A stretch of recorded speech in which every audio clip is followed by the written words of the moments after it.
y pongo compartir. Vean.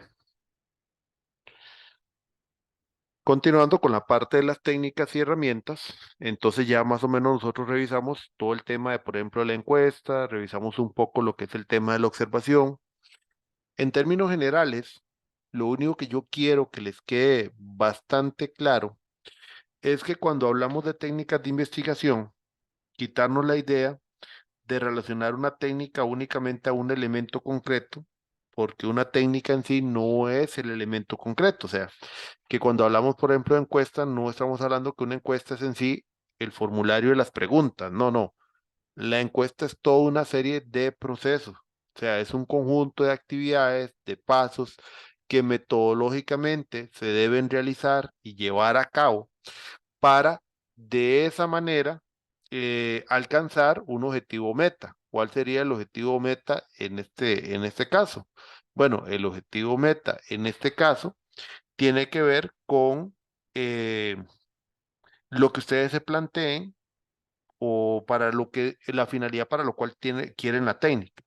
O sea, si la encuesta está hecha para obtener información sobre, no sé, el estado de la organización en términos de gestión de proyecto, entonces el conjunto de pasos que aplicamos en esta técnica debe ser construido para conseguir ese objetivo. Entonces, finalmente, una técnica se va a medir en términos de confiabilidad y de validez en función de que podamos alcanzar ese resultado que en este caso corresponde a precisamente poder determinar un estado actual de la técnica.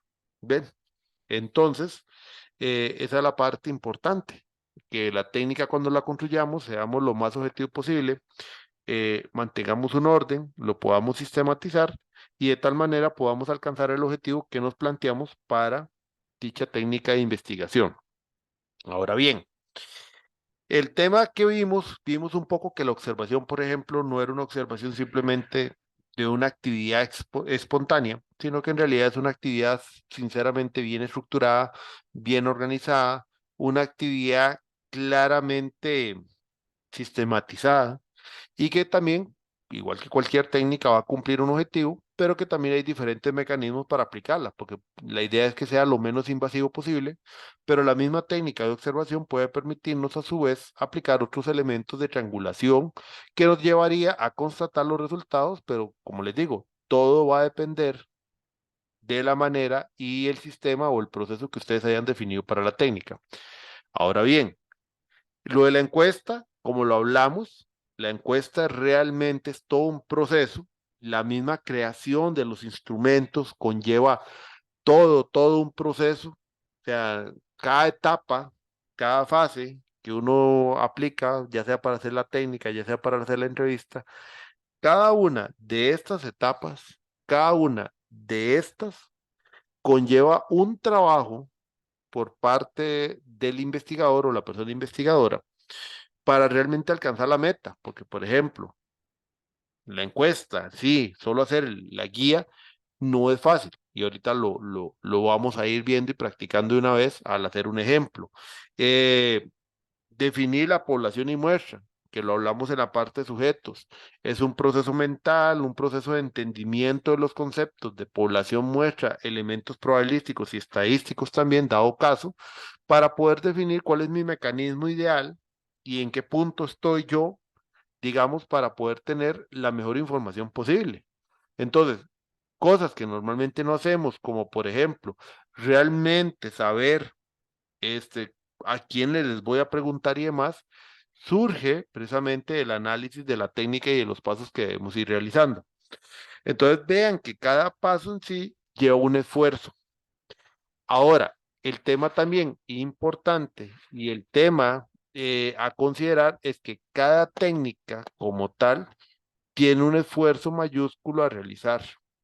Ahí es donde un trabajo final de graduación, y eso es como un tip para que lo tengan ahí, uno por lo general establece entre tres, cuatro técnicas, cinco técnicas, tal vez en conjunto, a aplicar, pero donde combinamos la técnica también en función de esfuerzo. Por ejemplo, si tuviéramos un grupo de 20 personas, obviamente tiene menos esfuerzo una técnica de encuesta que una técnica de entrevista. Y entonces está lógico que tenemos que, por hacer más eficiente y óptimo nuestro esfuerzo y tiempo, entonces vamos a trabajar una encuesta. Pero a su vez, sabemos que tienen que haber otras técnicas que nos permitan validar ese resultado. Porque ahora que veamos la parte de procesamiento, ahí sí les voy a contar otra historia. ¿Por qué?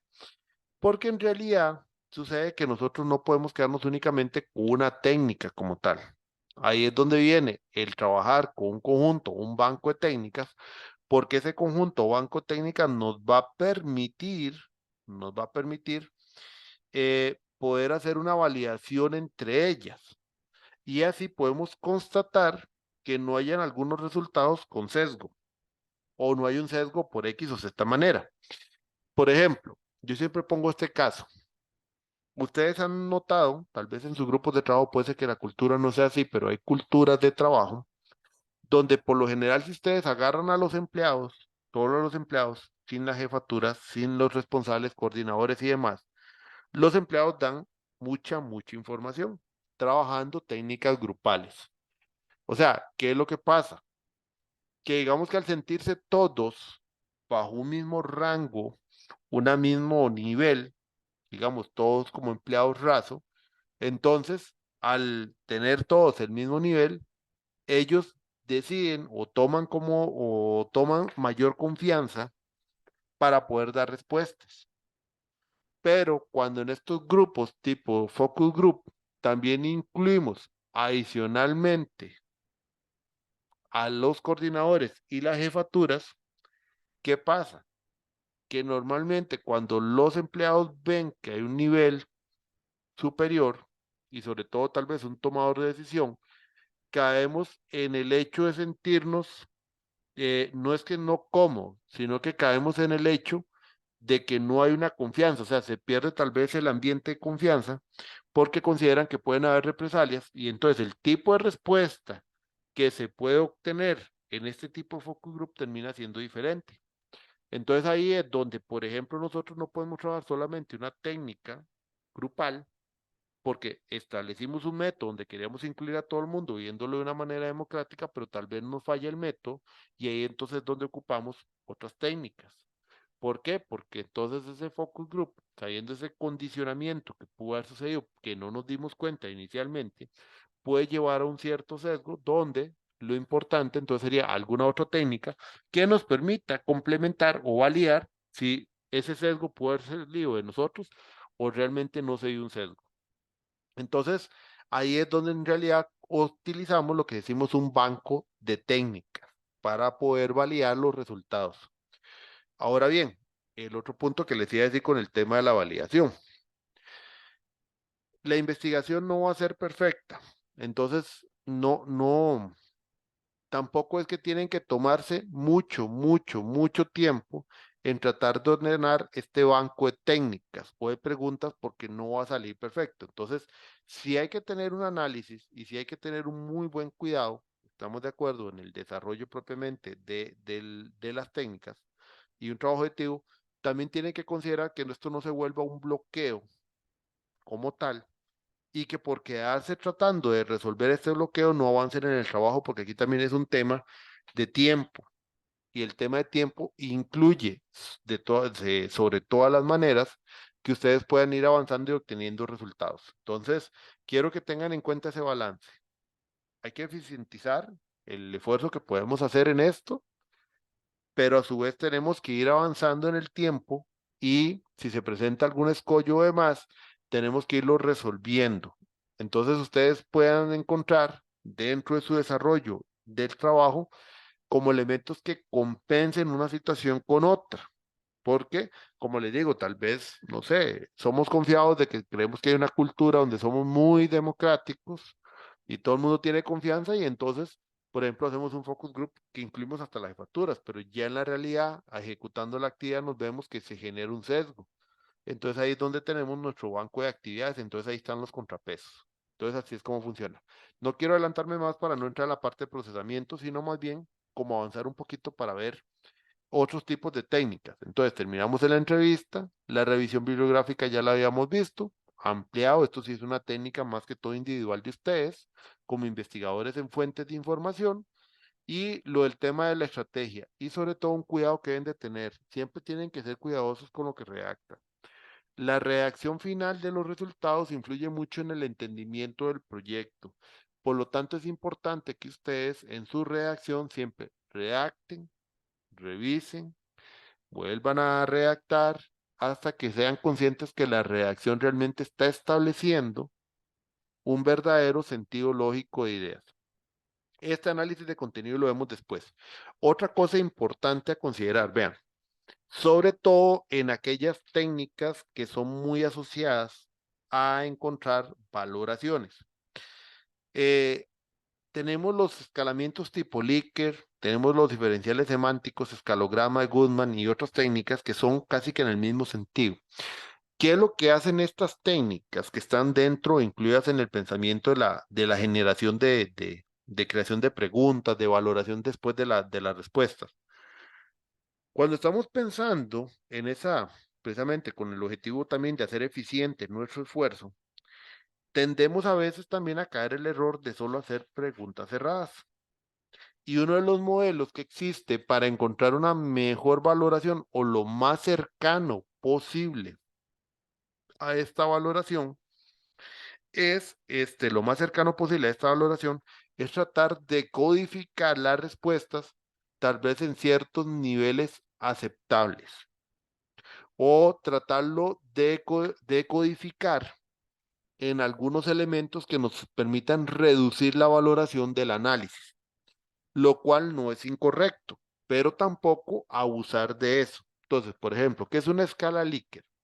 Una escala Likert es en el elemento que usemos como técnica de recolección de información, que hasta puede ser una ficha como esta, poder catalogar las preguntas en niveles. Muy débil, débil, medio, fuerte, bueno, malo, muy bueno. O sea, poner como ciertos niveles. Pero el uso de este tipo de escalamientos hay que tenerlo también y saberlo utilizar y tener mucho cuidado. Por ejemplo, en un elemento como estos ejemplos, nosotros tenemos escalas. Esas escalas, si ustedes lo ven, no son continuas. Son escalas, pero no es una escala realmente numérica.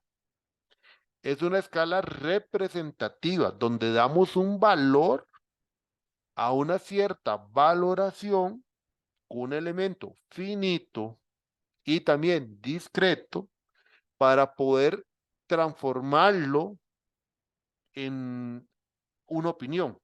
Eso es lo que estamos haciendo. En realidad es la transformación de una opinión a un elemento finito. Porque es más fácil, obviamente, poner el uno significa muy de acuerdo y el 5 muy desacuerdo y que las personas los marquen. Aparte que la transformación de estos datos al usar herramientas tecnológicas para procesamiento de información como Excel, obviamente va a ser más fácil trabajar con números que trabajar con palabras. Entonces, de ahí nace el uso de esto. Ahora, ¿de dónde surge el usar 3, 5, 7, X cantidad de escala? Bueno, funciona así. Nosotros tenemos un rango que es como decirlo numéricamente de 0 a 10 o de 0 a 100. O sea, tenemos un valor mínimo, mínimo, mínimo y un valor máximo, máximo, máximo. Que en nuestra mente a veces las valoraciones son de 0 a 100, de 0 a 10. O sea, el valor máximo y el valor mínimo que obtenemos. Esa escala, valor máximo mínimo, que en términos de opiniones puede ser como estas escalas que estamos viendo, nosotros podemos seccionarlo en tres. No hay ningún problema, nada más que la regla es que siempre sea impar. ¿Por qué normalmente impar? Porque eso sirve más para el gráfico de distribución de frecuencias cuando uno trabaja ya en la parte de procesamiento. Pero viene el otro hecho importante. El otro hecho importante es que cuando ponemos nada más tres rangos, como por ejemplo muy de acuerdo, indiferente y muy en desacuerdo, ¿qué es lo que va a aparecer? Las personas que dicen, mira, sí estoy de acuerdo, pero como que yo diga que muy, muy de acuerdo, no. O si solo ponemos de acuerdo, indiferente y en desacuerdo, hay un grado donde las personas pueden decir, bueno, es que no sé si estoy de acuerdo o no, porque es que hay cosas donde estoy en cierto punto, pero en otros sí realmente o sea, no comparto. O sea, ya te queda como rangos muy amplios. O hay personas que van a decir, no, es que yo estoy completamente a favor, pero ahí solo hice de acuerdo, ¿no? Es que yo sí realmente superlativamente estoy a favor. Entonces, lo que pasa es que la regla, cuando uno pone tres rangos, hay ciertos esquemas o modelos que también nos pueden perjudicar porque tal vez tienen rangos muy amplios. Pero también para poner esta escala y saberla usar, tenemos que tener conciencia de qué es lo que estamos preguntando. Entonces, la práctica dice que normalmente un buen número anda entre 5, máximo 7. 3 no se puede usar, pero no es lo más recomendable. O sea, usar el técnica semáforo amarillo, verde y rojo, si bien, por ejemplo, se puede utilizar cuando hacemos un mapa de calor y hacemos un análisis de riesgo, lo cual no está mal. En algunas como esta puede ser que queden rangos muy amplios y muy interpretativos. Y por otro lado, tenemos que usar tal vez 7, genera mucho dato. Y entonces los rangos ya se vuelven muy angostos. Y entonces normalmente se usa en escala de 5. Ahora, el otro tema importante, estas preguntas hay que saber qué es lo que yo estoy preguntando.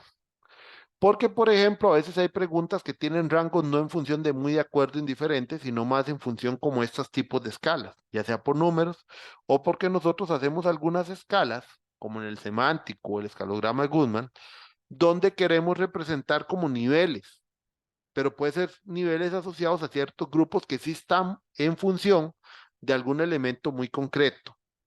Vean el ejemplo. Si yo quiero catalogar en rangos las notas de los estudiantes, por ejemplo, de un grupo, ¿cuáles serían los rangos que yo debería colocar en la pregunta? Por ejemplo, si yo la pregunta es ¿en cuál rango de notas se ubican los estudiantes? O en cuál de rango de notas se ubican sus notas, porque no ocupo que el estudiante o cada estudiante me dé sus notas, ¿cuál sería un rango inicial de una nota? O sea, si yo las notas las tengo de 0 a 100, ¿cuál debería ser el primer rango?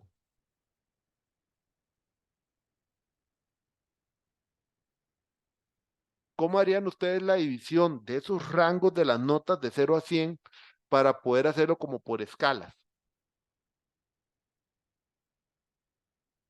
¿Cuál sería para ustedes el primer rango de notas?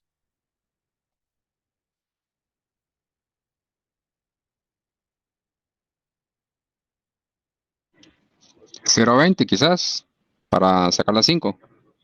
Ok, 0 a 20, 20 a 40, 40 a 60, 60 a 80, 80 a 100. Correcto. Ok, pregunta. ¿De qué te sirve saber de 0 a 20, de 20 a 40? ¿De qué te sirve?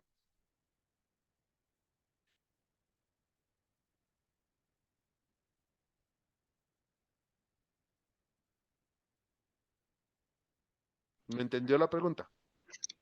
Más o menos, me puede servir, por ejemplo, si quiero saber la percepción que alguien tiene de algo, de una opinión, lo podría ligar con esto de muy de acuerdo, en desacuerdo. Es otra forma de verlo, ¿no? Digamos, estoy trabajando el tema de las notas.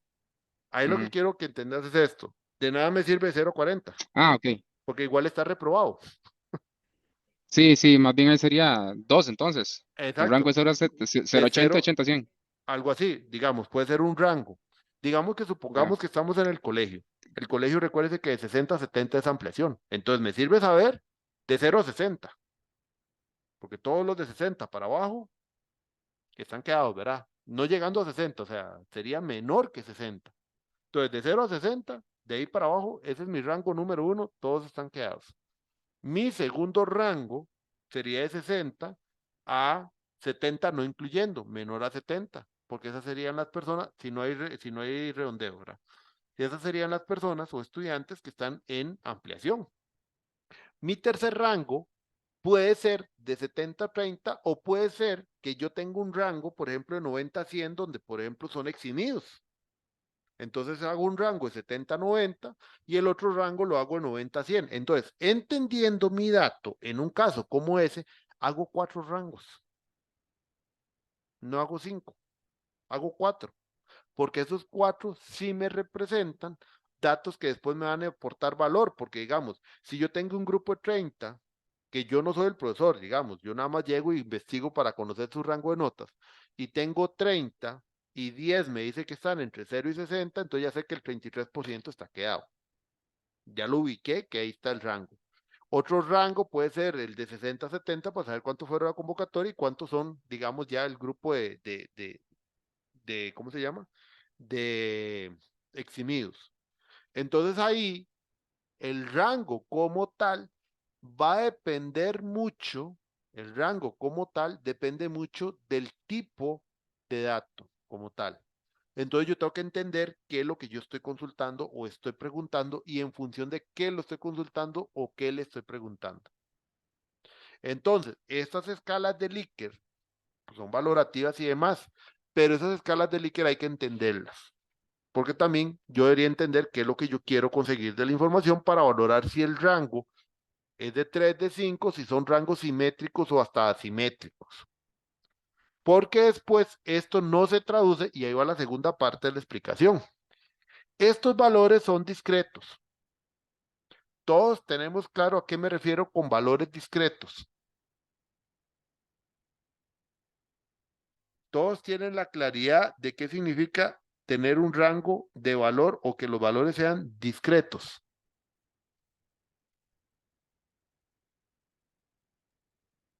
Que no hay decimales, ¿no? No, ese no es discreto, esos son números enteros.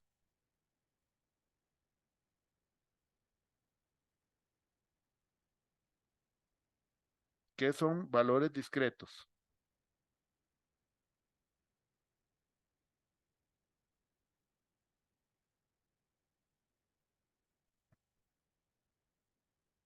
¿No se acuerdan lo que significa valores discretos?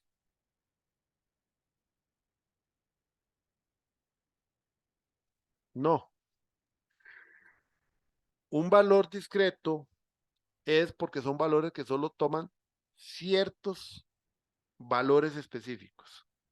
Un valor continuo es un dato continuo, significa algo que puede tomar un cualquier valor que se le dé la gana. Pero cuando hablamos de discretos, y por ejemplo, hablábamos en aquel momento los valores discretos, por ejemplo, el conjunto de números enteros es un conjunto discreto, es porque solo puede tomar los valores enteros de números. Entonces, si estos son valores discretos, yo no le puedo aplicar técnicas de valores continuos. Por ejemplo, y esos son errores que uno ha visto en trabajos y son errores conceptuales que se los explico para que ustedes no los hagan. Si ustedes están trabajando con estos valores, ustedes no pueden sacar un promedio. Así de simple. No se puede sacar un promedio. Ustedes no pueden decir, es que tres me contestaron tres, cuatro, cuatro, y ahí saqué un promedio y me dio 3,45. Porque ese 3,45 no existe acá. Es que el 3,45 significa que la gente está entre indiferente y en desacuerdo. No, eso está malo. Con este tipo de datos, uno lo que trabaja, y después lo vamos a ver, son gráficos de frecuencia. Los gráficos de frecuencia lo que me permiten demostrar es modas, por ejemplo, cuál es el valor que más responde la gente. No sé si alguno de ustedes ha pasado por una valoración tipo COVID para tecnologías de información. ¿Qué es COVID para tecnologías de información? Es una auditoría sobre indicadores de desempeño por lo general. Pero entonces, por ejemplo, un modelo como el de COVID para tecnologías de información evalúa, es muy semejante a los modelos de madurez, evalúa en varias cosas, pero te da un nivel, nivel uno, nivel 2, nivel 3. O sea, la valoración final te ubica en un nivel. Por lo general, ese nivel es el nivel inferior de todos. Porque si en un proceso estamos bajos, ahí quedamos y entonces no, Jay, no podemos decir que estamos más altos porque tenemos un proceso bajo y hasta que el modelo no suba al proceso alto, no vamos a llegar y eso utiliza la escala del CMMI, que es un modelo de madurez precisamente. Entonces, ¿qué es lo que quiero que entiendan con esto? Que cuando ustedes apliquen las técnicas y las técnicas incluyen elementos de este tipo de escalamientos, o este tipo también de semántica, que es como esto, diferencial semántico, que también lo usan con valores como -2, -1. tenemos que entender la naturaleza del dato, porque cuando se hace el procesamiento, saber comprender qué es lo que estamos analizando y no comenzar a establecer o aplicar técnicas que no corresponden ni al tipo de dato, ni tampoco corresponde un análisis a eso que estamos viendo. Pasa lo mismo, por ejemplo, si aplican una técnica combinada, porque digamos un análisis de madurez es una técnica combinada, porque el análisis de madurez por dentro hace uso de este tipo de técnicas. Pero por eso es que hay que entender bien la formulación del modelo de madurez cuando lo aplican, porque la formulación del modelo de madurez cuando lo aplican tiene todo un proceso. Ese proceso debe ser explicado en el capítulo 3 cuando se utilizan ese tipo de técnica, porque así ustedes comprenden que es el resultado que finalmente les está dando una aplicación de una técnica como modelo de madurez. ¿Lo ven? Entonces, esta parte que me hacía falta en la explicación, a lo que yo quería llegar es que cuando ustedes formulan la técnica de investigación como tal, cuando ustedes formulan la técnica de investigación como tal, deben entender la naturaleza de lo que yo estoy consultando, para así establecer la naturaleza del tipo de pregunta, pensando en función del tipo de respuesta que voy a obtener, para que así también el procesamiento sea más claro. Porque si no es de dicha manera, porque si no es de dicha manera, entonces no van a saber ni qué están preguntando, ni tampoco van a hacer el análisis correcto sobre ese elemento que están preguntando, y tampoco van a hacer una explicación clara, ni van realmente a encontrar, o van a hacer lo que yo digo normalmente, es como hacer una ensalada de frutas.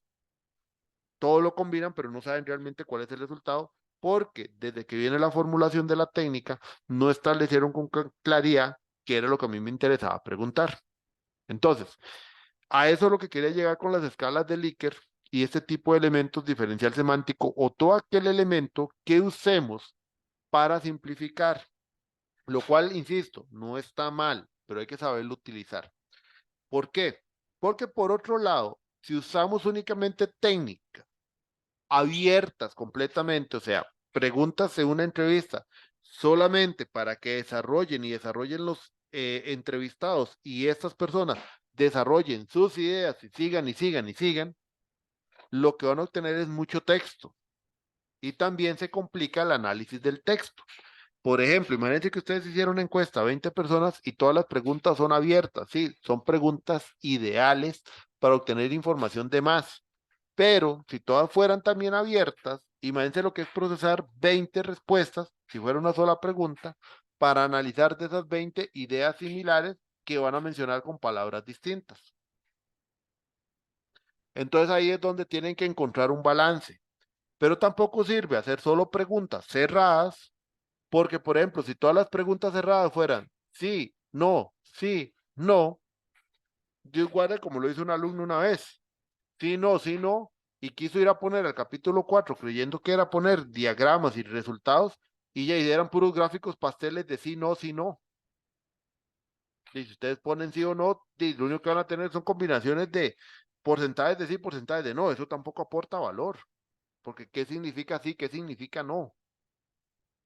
Porque también las preguntas cerradas se pueden quedar en un rango de obtención de datos muy superficial y no la obtención del dato a profundidad, que era lo que nosotros esperamos también. Entonces, ahí tienen que jugar ustedes con un balance entre los elementos cerrados y los elementos abiertos en las distintas técnicas que apliquen, sobre todo en técnicas que tienen que ver con interrogaciones hacia otros sujetos y demás.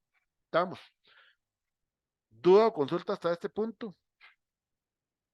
Porque esto sí es una explicación como más práctica, ya propiamente a lo que es elaboración de las técnicas.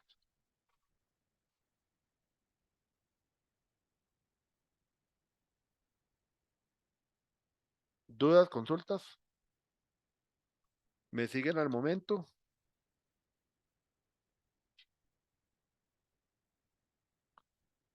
Me dicen si vamos bien al momento. De mi parte, bien. Bien, ok, vean. Voy a explicarles ahorita, inicialmente, vamos a hablar tal vez o voy a hacer un ejemplo de construcción de una técnica que está asociada, digamos que al tema de encuesta o al tema de la entrevista, un tipo de guía de cuestionario o un tipo de guía de entrevista. Ahora bien, no significa que lo que estoy haciendo aquí no aplique para otras técnicas, porque todas las técnicas tienen sus cuestiones. Por ejemplo, si yo aplico un focus group, yo tengo que tener una guía de trabajo para ese focus group, ¿verdad? Porque no es solamente decirle a las personas, vean, hoy, hoy los voy a convocar a la sala de reuniones, lleguen. Bueno, ya están en la sala de reuniones, vean, los convoqué porque es que estoy haciendo un trabajo final de grabación y yo lo que quiero es que me cuenten nada más cómo ven lo de los proyectos, comiencen libremente a contarme. Ah, bueno, y conforme a lo que van saliendo, entonces vamos haciendo más y más. ¿Eso qué pasa? Ah, como puede ser que les resulte bien, puede ser terminando o puede convertirse eso en lo que yo llamo una bola de nieve. ¿Por qué una bola de nieve? Porque si no hay un control del proceso como tal, ¿qué es lo que va a pasar? Y van a comenzar a desarrollar, desarrollar, desarrollar, desarrollar, desarrollar y siguen y siguen y siguen desarrollando más y más. Y ahí seguirán desarrollando y no llega un momento donde terminen y tampoco hay una guía de temas. Entonces pueden hablar de A, pueden hablar de C, pueden hablar de Z, de triple X, de A, B, C, de F, o sea, pueden hablar de todo, todo, pero no está orientado a algo que a ustedes les sirva ni tampoco se vuelve eficiente. Porque ustedes saben que hay personas que si ustedes las dejan hablar, esas personas van a seguir ahí eternamente. O sea, pueden seguir y a veces no aterrizan tampoco una idea. Entonces, por ejemplo, generar o desarrollar un focus group, hay que establecer una guía de trabajo. Y aquí va el otro punto. Dependiendo de la técnica que esté definida, yo tengo que entender si la herramienta que acompaña a la técnica es una herramienta para la persona, sujeto de información, o es una guía técnica, es una guía del instrumento para mi persona como investigador. ¿Ven? Porque ahí es donde viene la diferencia. Por ejemplo, el cuestionario que acompaña a la encuesta, hay una guía que es precisamente el cuestionario, y esa guía es para la persona encuestada, porque es la que se le suministra. Si no es que la técnica es que yo le suministro el cuestionario como pasa en los censos a veces del Tribunal Supremo de Elecciones, que ahí viene la guía y realmente uno no lo llena, sino que le va respondiendo a la persona del, Tribunal Supremo de Elecciones, no, del Instituto Nacional de Estadística y Censo. Entonces, esa es una técnica de un cuestionario, pero el cuestionario, digamos que las preguntas están formuladas en función de la otra persona, o sea, del encuestado, pero la aplicación la hace la persona investigadora. Pero en el caso, por ejemplo, de una entrevista, la entrevista como tal, la entrevista como tal, no está, o la guía no es para las personas entrevistadas. La guía es para la persona que entrevista. ¿Por qué? Porque cuando se hace una entrevista, normalmente uno le va marcando la pauta a la persona.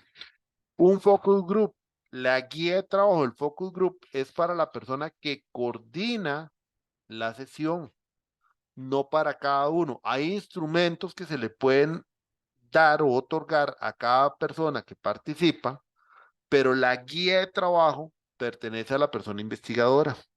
La observación es una guía para la persona investigadora, pero en dado caso que hacemos una observación compartida con otras personas expertas, entonces esa guía también iría dirigido a estas otras personas, porque las personas van a ver esa guía donde hay que completar, digo que van a hacer, sí, completar la observación y entender de qué trata la observación. Ven, entonces siempre es importante que en los instrumentos que acompañan las técnicas como tal, también entender para quién es el instrumento, porque eso va a permitir un mejor establecimiento, digamos, de lo que queremos poner en esa guía de trabajo.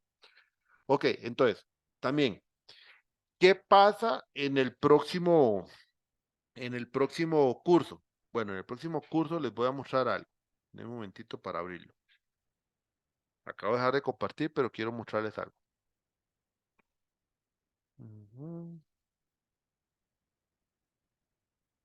En el próximo curso, ustedes van a tener entregables. Y parte de esos entregables, aquí está. Parte de esos entregables es precisamente hacer la sección que tiene que ver con el tema de las técnicas de investigación. Entonces, ya les muestro, porque es parte de lo que el curso quiero, que se lleven varias cosas. En la parte técnica de recopilación de información para el próximo curso, ustedes, denme un momentito.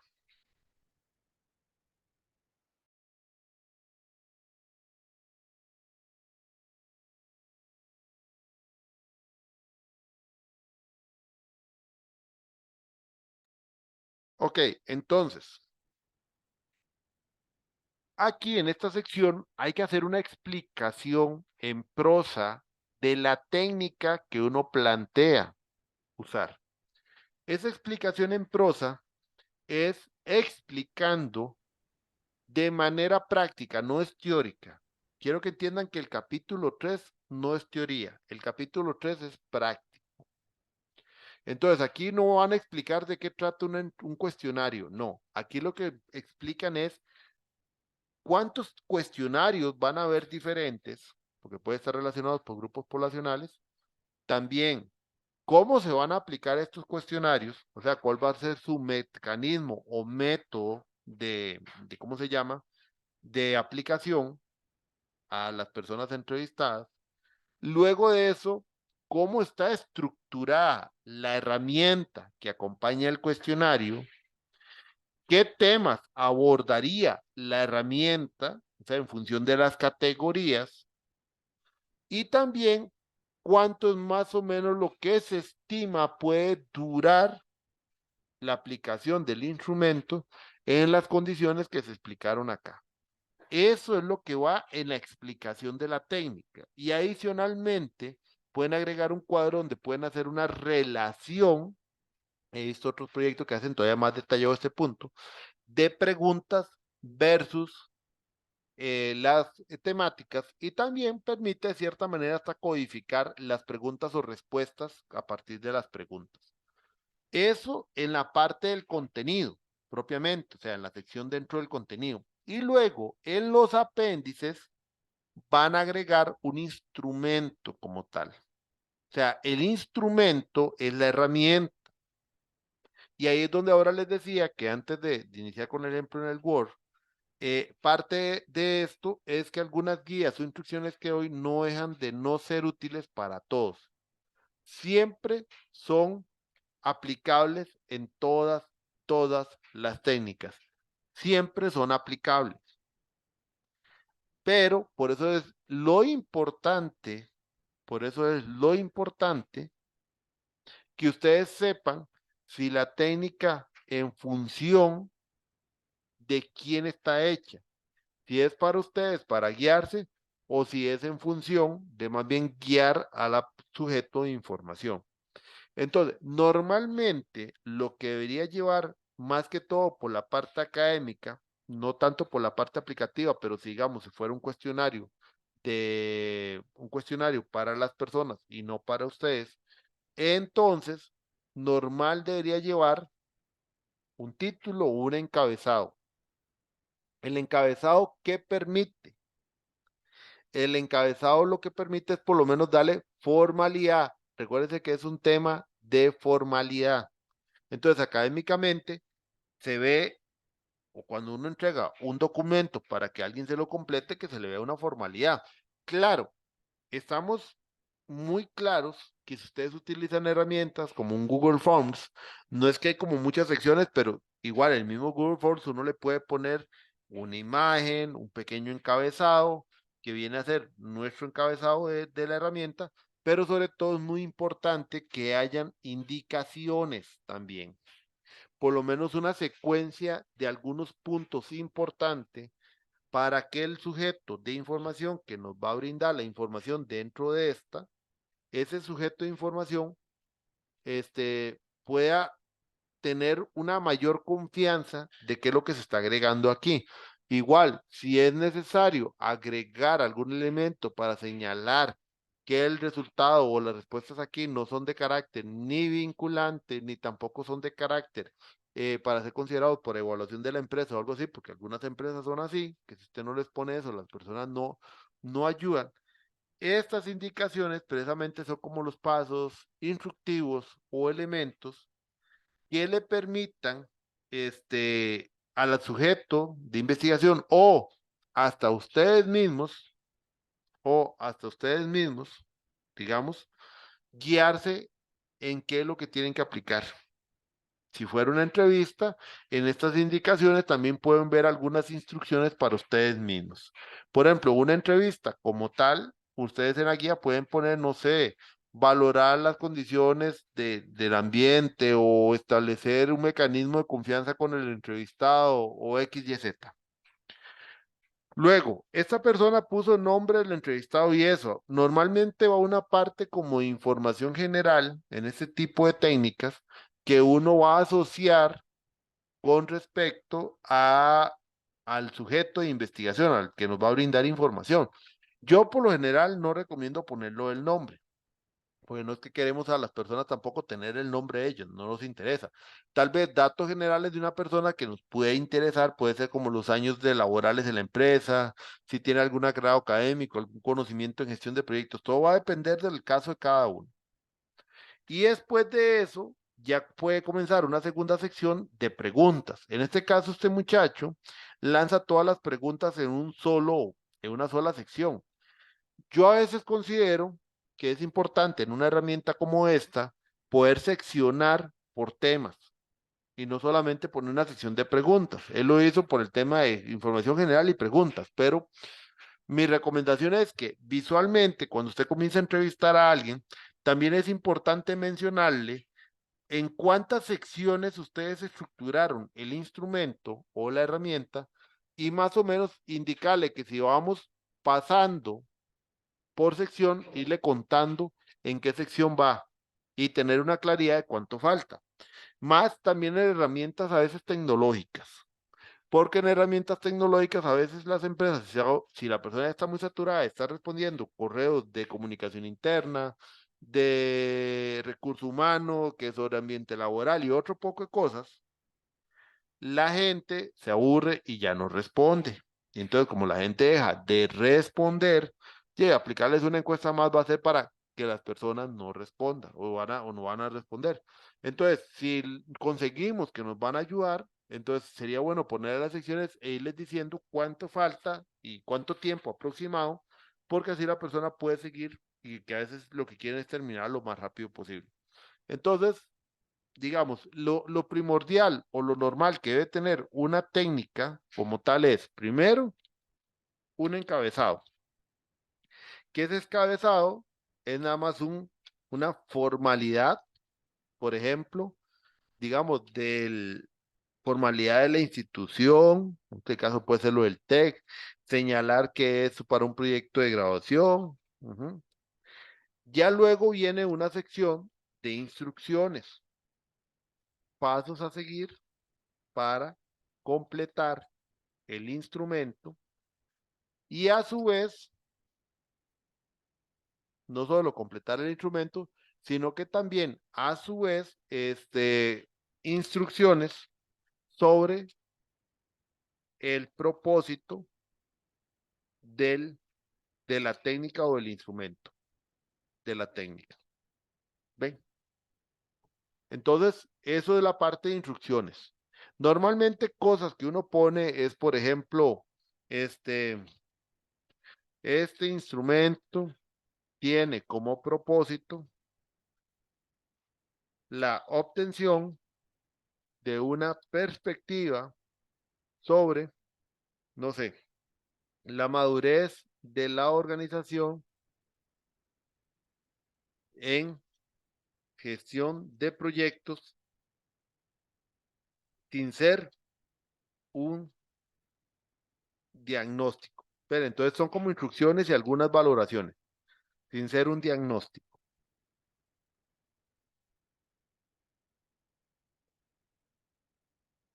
Favor de responder en función de, o más bien, las preguntas, eh, las preguntas ujú, están formuladas para que sean contestadas, contestadas en función de su conocimiento, en función de su conocimiento y no requerir de investigación adicional. La información recolectada en este instrumento es de carácter confidencial, es de carácter confidencial y no se usará para evaluaciones de desempeño ni tienen carácter vinculante, algo así, por ejemplo. ¿Ven? Entonces, a eso es lo que se refiere uno como a la parte de instrucciones, a eso es lo que se refiere. O sea, dar un conjunto de instrucciones, un conjunto de pasos, de elementos para que la persona lo valore. ¿Ven? Entonces es como la parte de instrucciones. Sobre todo tratando de crear un ambiente también tipo confianza hacia la persona que va a ser parte de la aplicación, porque así esta persona, ¿cómo se llama? Esta persona, eh, o este sujeto de investigación les va a brindar una mejor, digamos, calidad de información, que eso es lo que andamos buscando. ¿Ven? Esa es la parte de instrucciones. El encabezado ya ustedes vieron como lo hizo el otro estudiante, un pequeño título acá y demás. Ya después viene la conformación de las secciones, entonces ya uno puede decir sección 1 y entonces uno plantea el tema. Ok, eso es más o menos la idea de lo que cómo se arma una herramienta. Ahora, parte importante, cuando uno establece la redacción, por ejemplo, de preguntas o es un instrumento donde se utilizan preguntas, aquí viene otro tema interesantísimo. ¿Cómo planteo el escenario de las preguntas que ya algo hablamos el jueves pasado? Vamos a ver, las preguntas que uno debe plantear en este documento o en el instrumento propiamente, si es un instrumento basado o fundamentado en preguntas, es que debe ser con un carácter objetivo. O sea, ¿qué es lo que tenemos que evitar? Tenemos que evitar reacciones como esta. Considerando que, eh, considerando que el 70% de los proyectos no alcanzan los resultados, ¿cómo evaluaría la gestión actual que se realiza de estos? De ahí. O sea, si hacemos una pregunta así, lo que ya estamos estableciendo es que como respuesta nos va a decir mal, estamos mal, porque la pregunta dice, considerando el 70, o sea, no me deje considerar que la mayor parte de los proyectos no llegan a los resultados. Y le digo de una vez cómo evalúa la gestión, o sea, eso no va de esa manera, porque yo ya le estoy dando un resultado y además la pregunta la estoy generando para que me dé una respuesta concreta, mal. No algo elaborativo cuando la pregunta en buena teoría es una pregunta más bien de elementos abiertos. Entonces, ¿cuál podría ser una pregunta simple? Nada más, simplemente, ¿cómo evalúa desde su perspectiva, porque ahí sí es de la perspectiva propia de la persona, la gestión que realiza actualmente la empresa, la organización, el departamento en sus proyectos. ¿Cómo evalúa desde su perspectiva la gestión que realiza actualmente la empresa en sus proyectos? ¿Cómo evalúa desde su perspectiva la gestión que realiza actualmente la empresa en sus proyectos? Simple, es una pregunta abierta, porque lo que queremos es no una valoración. Es que ahí va el otro punto. La pregunta también se puede prestar para escala Likert. Bien, podría ser. Pero ¿de qué me sirve simplemente que me diga mal, bien o muy de acuerdo? Pero, o sea, ¿de qué me sirve una palabra? No me serviría. ¿Por qué? Porque la pregunta es cómo evalúa desde su perspectiva, porque lo que queremos es un criterio. Y el criterio no es solamente decir malo, bueno, muy bueno, no, tampoco. Sino que en realidad, lo que nosotros buscamos con esta pregunta como tal, lo que nosotros buscamos con esta pregunta como tal es realmente una amplitud de esos criterios. Y entonces, si la pregunta nosotros le agregamos únicamente la escala Likert de mal, muy bueno, bueno y nada más, por ejemplo, nos estamos quedando superficialmente, porque al final que me diga mal o bueno ya tenemos una perspectiva, pero ¿cuál es el criterio para decir mal o bueno? Entonces, ahí es donde les digo que cuando uno va construyendo el instrumento también tiene que tener noción de cuál es el objetivo, el propósito final que queremos obtener con el instrumento. Entonces tenemos que valorar el tipo de pregunta. Ahora, lo otro importante es cómo se plantean las preguntas. ¿Cuál es el tip o el consejo? En este caso, el consejo es ir de lo general a lo específico. O sea, no empiecen con los tacos de frente. Está mal si nosotros empezamos con los tacos de frente. Por ejemplo, si nosotros nos vamos de una de esas cosas demasiado específica y entramos con los tacos de frente, ya vamos mal. Porque, por ejemplo, ¿qué pasa si yo entro y no sé, tal vez soy un jefe y le digo, eh, pregunta muy específica, eh, en el tema de gestión de cambios se ha visto en la empresa una serie de reprocesos. ¿Cómo justifica usted esos reprocesos? De una pregunta así es como que si estuviéramos auditándolo, que ahí sí una auditoría es más directa en ese tipo de preguntas. Y en este caso no los estamos auditando, les estamos consultando. ¿Ven? Pregunta, si están viendo el Word que he venido escribiendo, ¿verdad? Sí, profe. Ok, y también vieron el Word del muchacho en la parte de la explicación de las herramientas dentro del informe, ¿verdad? Sí, Sí. también. Ok, perfecto. Es que a veces le dicen a uno hasta el rato y ya uno ha avanzado, entonces quería saber. Entonces, ¿qué pasa? Si yo le entro de esa manera tan específica y con los tacos de frente, lo primero que voy a tener es una persona a la defensiva. Y si la persona está a la defensiva, la cantidad de información que ustedes van a obtener es mínima. O sea, no va a ser la calidad de la información que ustedes estaban, ¿cómo se llama? Interesados en conseguir. Entonces ahí, ¿qué es lo que pasa? La información que ustedes esperaban obtener va a quedar cortada o va a ser sesgada o se las van a limitar por lo mismo. Porque al final de cuentas, lo que lograron con eso fue que las personas no les, ¿cómo se llama? Que las personas no les respondieron lo que ustedes esperaban. Eso por ahí, eso es número uno. Entonces, lo mejor es ir de un ámbito neutro, general y empezar a lo específico. Por ejemplo, si la sección trata sobre propiamente prácticas de gestión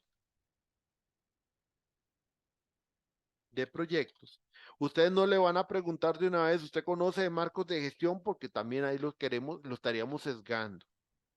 Vean que si tenemos esa primera sección, yo tengo que entender también cuál sería mi objetivo con esta sección. Mi objetivo con esa sección en términos generales es primero conocer si la empresa aplica o no prácticas de gestión y en qué grado estas prácticas le pueden dar o aportan valor a la empresa. Eso es tal vez lo que más nos interesa, nada más. Es La empresa tiene prácticas y en qué grado esas, o sea, qué tanto la empresa aplica algunas prácticas en general y qué tanto o valor le pueden o le están agregando estas prácticas a la empresa. Entonces, sección 1, prácticas de gestión de proyecto. Ese es mi propósito, el que acabo de mencionar. Entonces, tengo que formular preguntas en un ámbito primero amplio para después ir aterrizando. Por ejemplo, ¿cuál podría ser una pregunta en general? Simple. Empecemos por la pregunta macro normal. ¿Cómo la empresa gestiona en la actualidad sus proyectos? Y aquí puede ser, y agregarle, ¿cómo la empresa gestiona en la actualidad sus proyectos? Considerar elementos como plantillas, procesos, herramientas tecnológicas, entre otros. O sea, le estamos dando una idea de elementos para que entienda qué es lo que le estamos preguntando. Porque tal vez la persona puede decir gestiona en la actualidad sus proyectos, gestiona en qué se funciona. O si la palabra gestiona no la entienden, puede ser que considerando la cultura de ellos, y ahí es donde yo entiendo la cultura, administra. O en términos más coloquiales, cómo la empresa lleva a cabo, y aquí iría primero, sus proyectos en la actualidad. ¿Ven? Y entonces lo que buscamos es que la persona nos explique esos elementos. Eso es una pregunta amplia. Otras preguntas que ya uno puede hacer.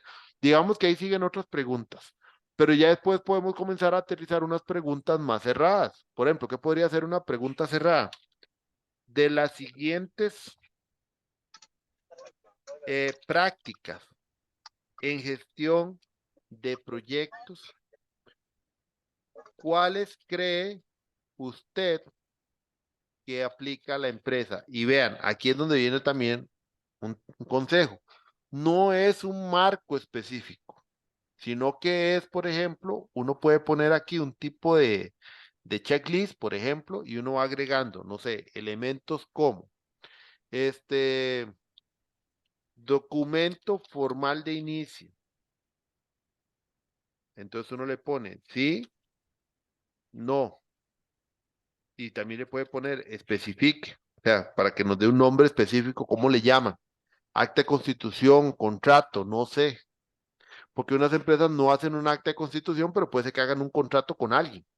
Entonces las empresas ven el inicio del proyecto a partir de la firma del contrato y el contrato es el que tiene los requerimientos y aquellos elementos para iniciar el proyecto como tal. Y entonces lo ve la empresa como su documento formal de inicio, el contrato. Puede ser. Otras personas dirán, ah, sí, es un acta de constitución. Puede ser. Siguiente, documento formal de inicio, otra práctica. Puede ser eh, documento de plan para el proyecto o una planificación formal del proyecto.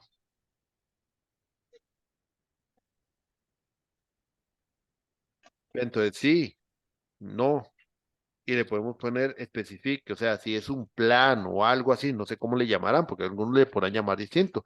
Imagínate que si fuera ágil, alguien puede decir, ah, esto es ¿cómo es que se llama en ágil? Ni siquiera es un product backlog. Bueno, es como un product backlog, pero va también el cálculo de esfuerzo y otros elementos. Entonces, van por ahí también. Eso por ahí. Otra práctica. Eh, una gestión de cambios que no por el nombre sale del PMI, en realidad gestión de cambios es algo genérico.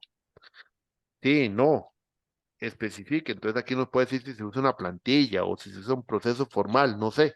Entonces vean cómo aquí podemos comenzar a tomar cierta información, podemos poner unas 10, 15 prácticas en conceptos generales, porque por ejemplo, el presupuesto no es del PMI, nada más presupuesto, cálculo de presupuesto, estimación de presupuesto, ¿ven?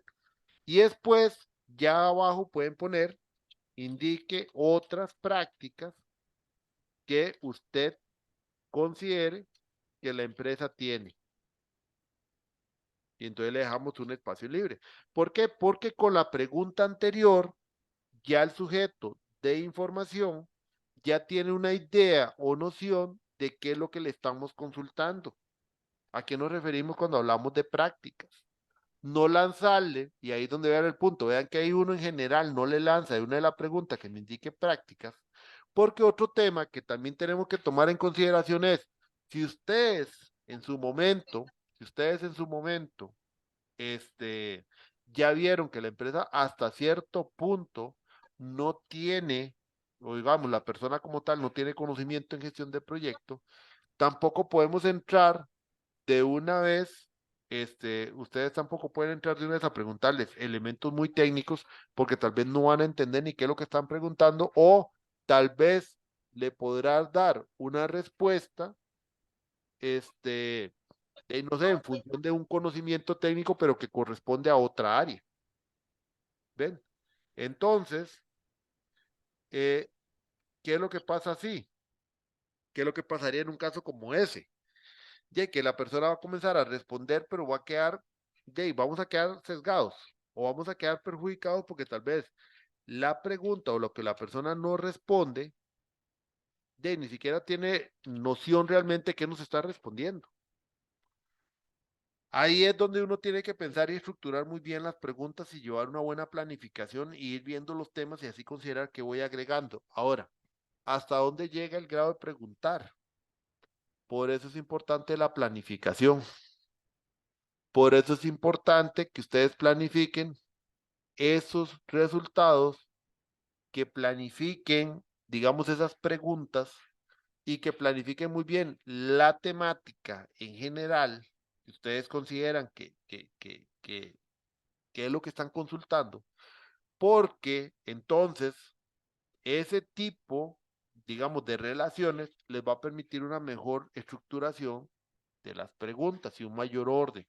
Porque también, si ustedes lo que le responden a una persona, digo, si el instrumento que ustedes crean a una persona es un sándwich, digo, una ensalada completa y está todo mezclado ahí y no se comprende o no se visualiza realmente, o sea, no se visualiza un orden de puntos, y la persona lo que va a decir es, pero ¿qué quiere que le responda yo aquí? Porque me lanza por aquí, me manda por allá, me hace otra pregunta a esto que parece lo mismo que la otra.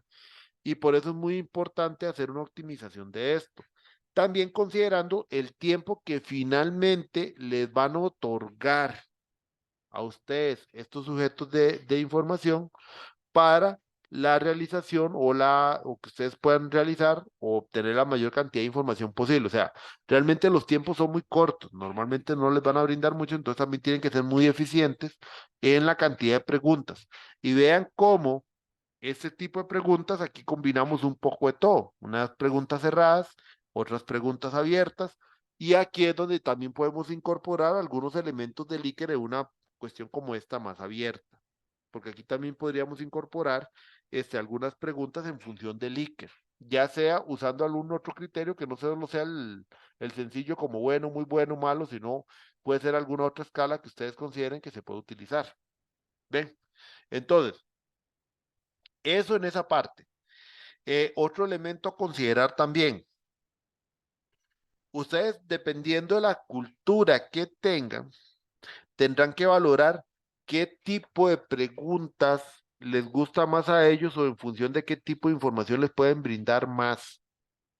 Y eso es importante que lo tengan ahí anotado, porque dependiendo de la empresa puede ser que a algunos no les guste mucho el tipo de pregunta abierta. Digamos que a nivel de investigación puede ser lo más ideal, pero no es como la pregunta, vamos a ver, es lo más ideal, pero no todas las organizaciones trabajan en función de dar la información lo más abierta posible. Entonces, ahí es donde ustedes van a tener que encontrar el mecanismo o la manera de poder obtener la información, digamos, que sea mejor para su proyecto, pero también en función de las características de la organización de ustedes. ¿Estamos? Y eso es sumamente importante. Déjenme ver qué otro consejo, porque qué otra cosa tengo que indicarles sobre esto. Mm. Para lo que es propiamente la carrera, obviamente aquí estoy haciendo un ejemplo montándolo en Word. Ustedes pueden usar otras herramientas que les permita también, por un lado, la construcción más fácil de los cuestionarios y un procesamiento de información más sencillo, pero quiero que tengan algunos cuidados. Vean, denme un toquecito para abrir un ejemplo en Google Forms.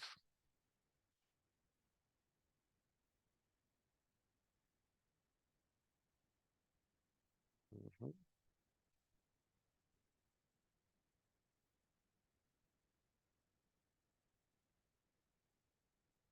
Ya se los abro. Aquí está.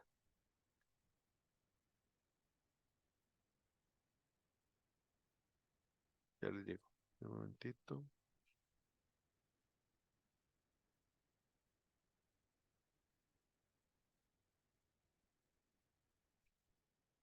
Voy un momento.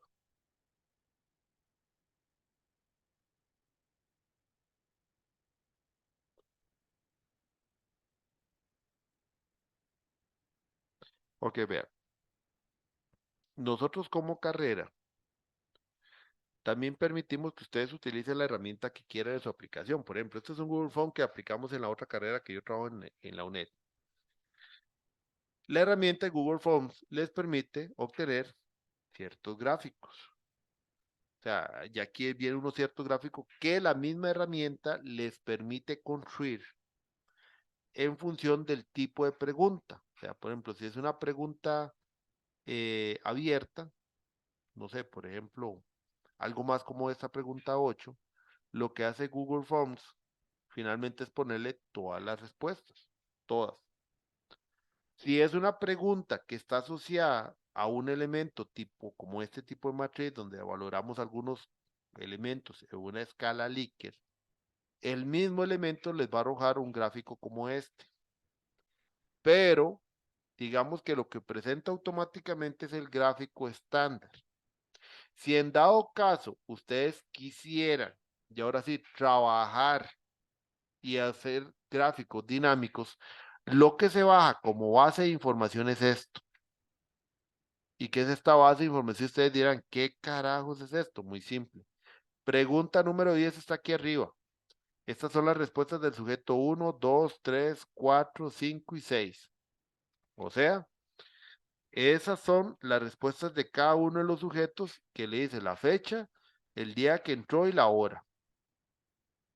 Entonces, esa es la respuesta por cada sujeto. O sea, vean que la base de datos, cómo se descarga de Google Forms, son los datos en bruto. Entonces, cuando yo les explicaba en clase y hablábamos de data, esto es la data. O sea, estos son datos. O sea, véanlo así. Desde aquí mismo, ¿qué me dicen esos datos? No sé. Porque yo lo único que sé es que de la pregunta 1, veo que nada más me dijeron alto, bajo y una respuesta variopinta, nada más.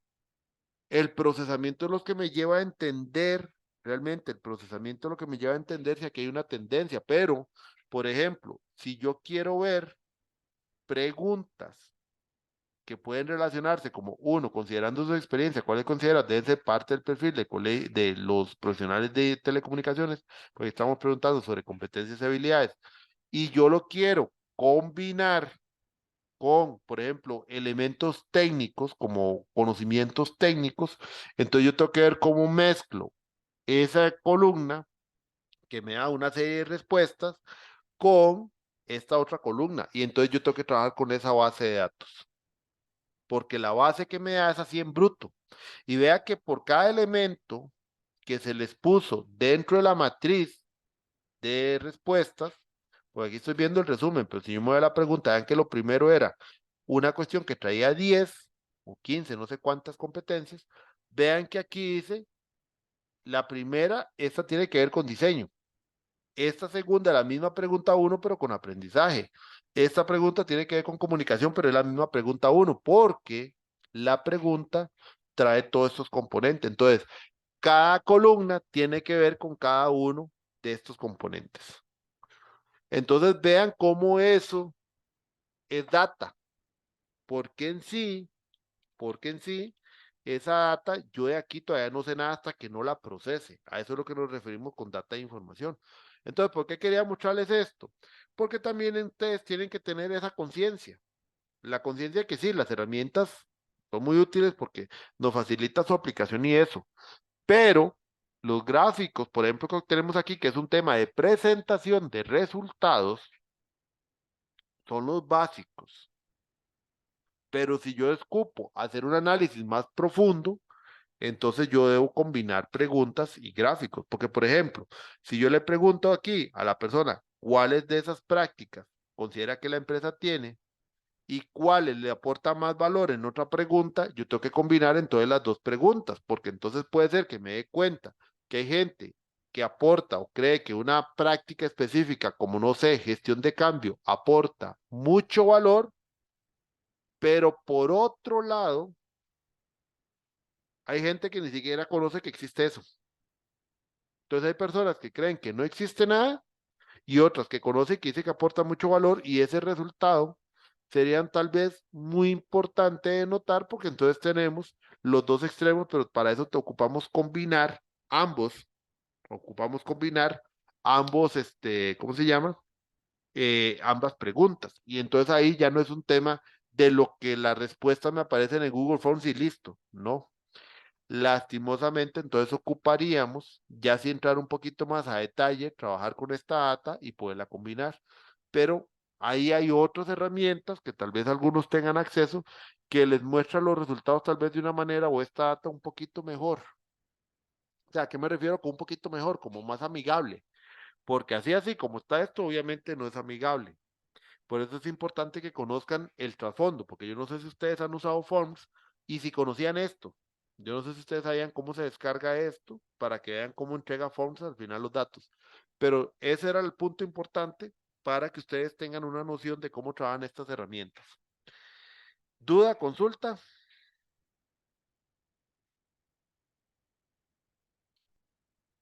Sobre la parte técnica,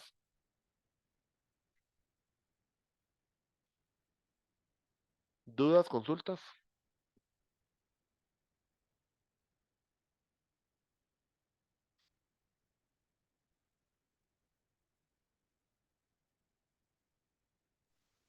dudas, consultas,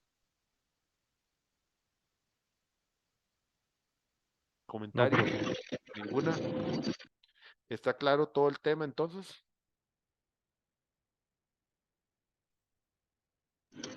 Sí, de mi parte está bien. Está bien. Ok, bueno. Entonces vean. Son las 7, 6:50, perdón. Entonces, voy a parar aquí la grabación.